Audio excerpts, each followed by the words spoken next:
ये राजा इतना प्रतापी था। अश्वमेध सहस्राणि वाजपेय शतानि च तोषया मास देवेन्द्र स्वर्गम प्राप महामति।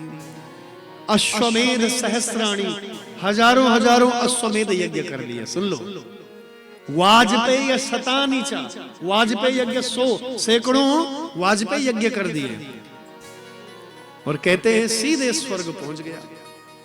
ध्यान दीजिए, भले ही हम स्वर्ग पहुंच जाएं, यदि अपने मन को निर्मल नहीं किया, अपने मन को पावन नहीं किया, तो कल्याण होने वाला नहीं है। सुन लीजिए, मन हमारा निर्मल नहीं हुआ, मन हमारा पवित्र नहीं हुआ, चाहे स्वर्ग भी पहुंच जाएंगे ना, वहां से भी धक्का मार करके निकाल दिए जाएंगे। इसलिए सबसे पहले इस मन को शुद्ध बनाइए, इस मन को स्वच्छ बनाइए। मन एव मनुष्याणां कारणं बन्ध मोक्षये। मन एव मनुष्याणां कारणं बन्ध मोक्षये। ये मन ही है जो जीव के पतन का कारण है और मोक्ष का भी कारण है। इसलिए मन को स्वच्छ करो। क्यों देहरादून वालों, जैसे बर्तन धोती है ना हमारी बहनें, शाम को भोजन किया, सबने बर्तन धोए रगड़ रगड़ के। यदि दूध का पात्र कई दिनों तक न धो, उसी में दूध गर्म करते रहो 1 हफ्ते तक, तो कितनी गंदगी जम जाएगी। मैं ठीक कह रहा हूं, गलत तो नहीं बोल रहा हूं। देखो, बच्चा हूं आपका, जहां गलत बोलूं तो मुझे टोक देना, महाराज जी ऐसा नहीं है। आप बोल सकती हो, आपका अधिकार है। तो जिस बर्तन को कई दिनों तक न धो, काई जम जाती है। तो ये मन भी न जाने जन्म जन्मों से बिगड़ा हुआ है। अब कितनी गंदगी जमी होगी इस मन पर, सोचो जरा। तो जैसे कई दिनों के बर्तन को धोने में समय लगता है, साफ करने में टाइम लगता है, तो उसी प्रकार ये जो मन है 84 लाख योनियों में रहे होंगे।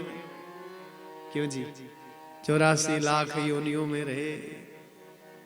आहा, कभी पशु रहे होंगे, कभी पक्षी रहे होंगे, कभी जीव जंतु रहे होंगे।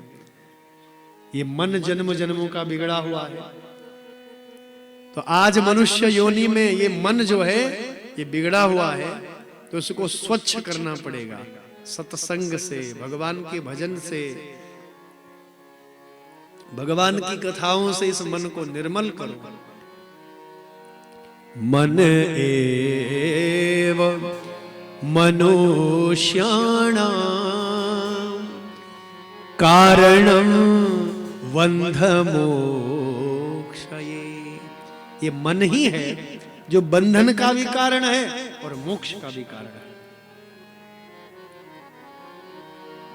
तो महभीष नाम का राजा कहां पहुंच गया? स्वर्ग पहुंच गया, सशरीर पहुंच गया।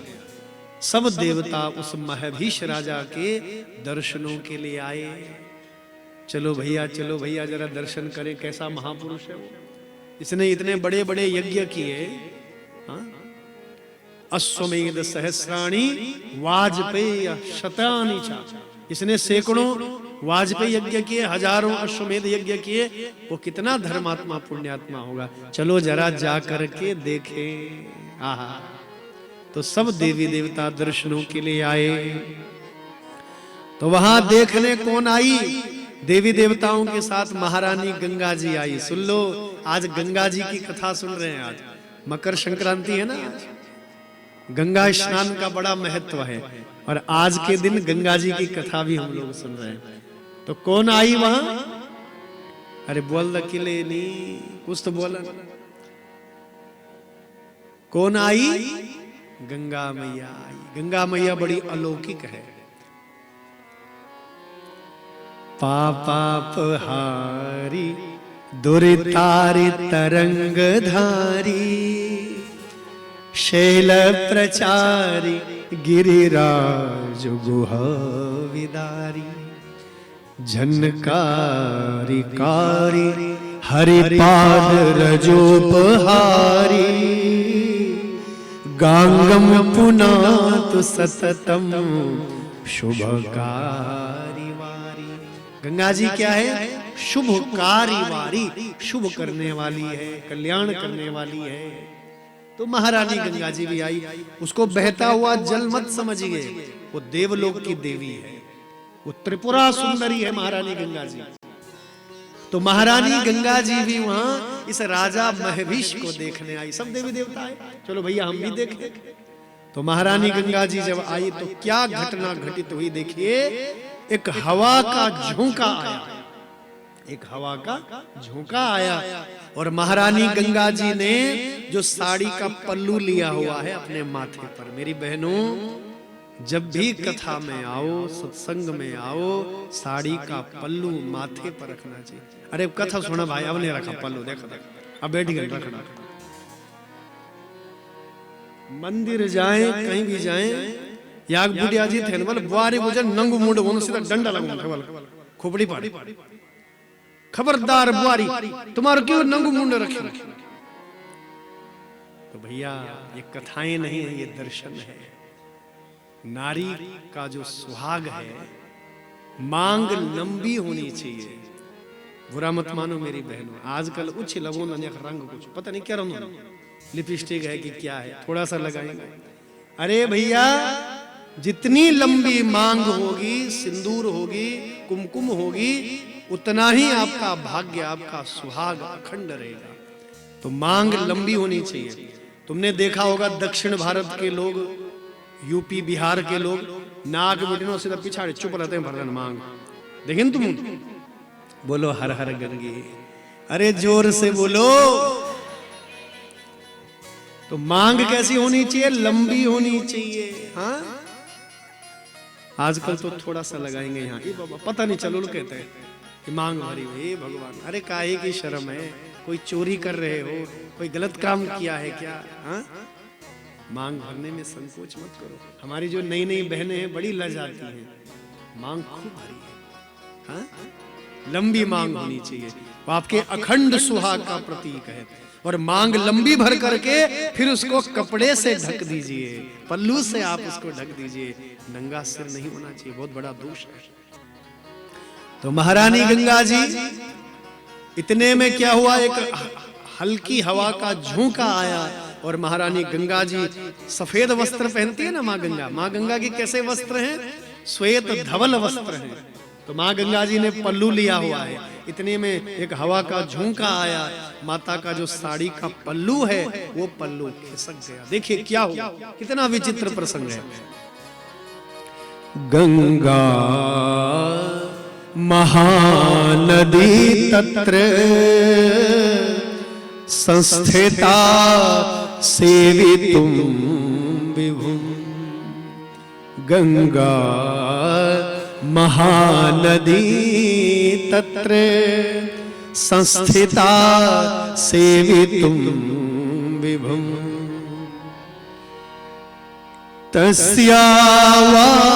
तस्यावासः समुद्भूतं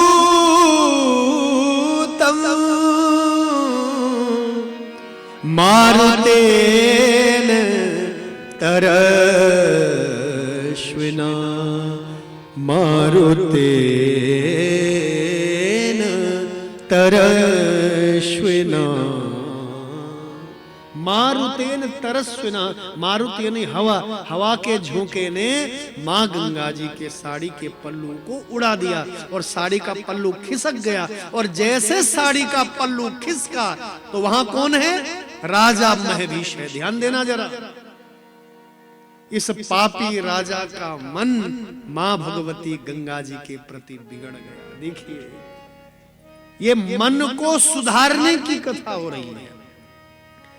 ये महारानी का दरबार है, ये त्रिपुरा सुंदरी का दरबार है, और इस दरबार में आकर के भी आपका मन मुटाव यदि मिटा नहीं, आपका झगड़ा नहीं मिटा, आपका राग द्वेष नहीं मिटा, आपका ईर्ष्या जलन नहीं मिटा, तो धिक्कार है, कोई लाभ नहीं इस कथा को सुनने का और करवाने का। बुरा मत माना, बहुत कड़वा कह रहा हूं। यदि कथा में आकर के, इस स्वर्ग में आकर के, महारानी के दरबार में आकर तुम्हारी ईर्ष्या जलन नहीं मिटी, तुम्हारा राग द्वेष नहीं मिटा, तुम्हारा झगड़ा नहीं मिटा उस पड़ोसी से, तो धिक्कार है फिर ऐसी कथा सुनने के लिए। कोई लाभ नहीं है, कोई नौटंकी नहीं हो रही है यहाँ, कोई मनोरंजन नहीं हो रहा है यहाँ। क्या पता आप सोचे चुटकुले सुनाएंगे महाराज जी, नाच गाना होगा यहाँ। खबरदार, ये नाच गानों के लिए नहीं है कथाएं, ये जीवन सुधारने के लिए। यदि इस बैकुंठ में आकर के, मां भगवती के दरबार में आकर के तुम्हारा मन नहीं सुधरा, तुम्हारे मन की मलिनता दूर नहीं हुई, तो व्यर्थ है ये खर्चा, बेकार है ये खर्चा। आपका मन मुटाव नहीं मिटा, आपका ईर्ष्या जलन नहीं मिटा, आपका लड़ाई झगड़ा नहीं मिटा, तो ये कथाएं इसलिए हैं समाज में प्रेम बढ़े। यदि किसी से मन मुटाव है ना, राम राम दीदी, राम राम दीदी, आप छोटे हो क्षमा मांग लो, आप बड़े हो छोटों को क्षमा कर दो। और कहेगा मुख कुंडा छन करे, उंडा छन करे, तो हो गई फिर कथा, फिर हो गया फिर कल्याण। इसको कथा नहीं कहते। गाय ने दिया तुम मैं हुआ यनवा ये ब्यास। हाँ, क्या पता देने वाला लगे बेचारा गाय मानी मन मान, तो देते रहो गाली, मुझ पर कोई फर्क नहीं पड़ता, मुझ पर कोई प्रभाव नहीं पड़ने वाला किसी की गाली से भी। कोई कुछ भी सोचे, कुछ भी बोले। स्वर्ग में आकर के यदि मन नहीं सुधरा, ये स्वर्ग, अगर आप कहीं स्वर्ग ढूंढ रहे हो कि स्वर्ग कहीं और है, तो ये हमारा अल्प ज्ञान है। यही स्वर्ग है जहां हम सब कुछ भूल गए हैं, महारानी के चरणों में बैठे हैं, कथा श्रवण कर रहे हैं बड़े प्रेम भाव से। यही स्वर्ग है। यदि कोई दूसरा स्वर्ग ढूंढ रहा है तो भैया कहीं स्वर्ग नहीं है, यही स्वर्ग है।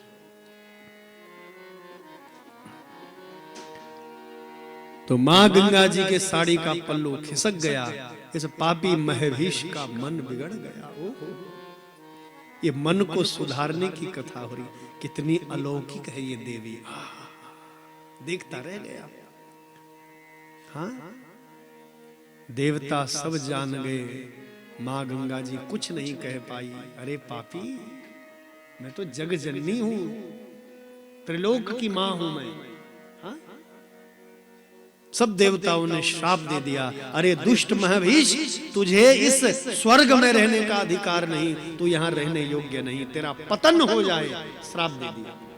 तो भैया यदि स्वर्ग भी पहुंच जाओ और मन यदि स्वच्छ नहीं हुआ, मन यदि निर्मल नहीं हुआ,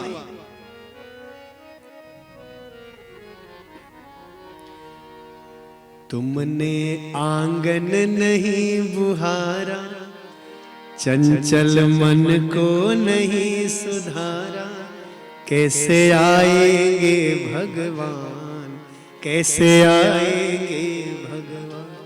अब आप ही बताओ, कैसे आएंगे भगवान, कैसे आएंगे भगवान। तुमने आंगन नहीं बुहारा, चंचल मन को नहीं सुधारा, कैसे आएंगे भगवान, कैसे आएंगे भगवान। तो पहली बात है मन को सुधारना, मन को स्वच्छ करो। और मन को नहीं सुधारा तो भैया स्वर्ग भी पहुंच जाओ तो वहां से हमें धक्के मार करके निकाल देंगे बाहर। निकाल दिया इस पापी महभीष को। यद्यपि इसकी साधना बहुत बड़ी थी, इसकी तपस्या बहुत बड़ी थी, इसका धर्म कार्य बहुत बड़ा था, लेकिन गिर गया, पतन हो गया इस पापी का।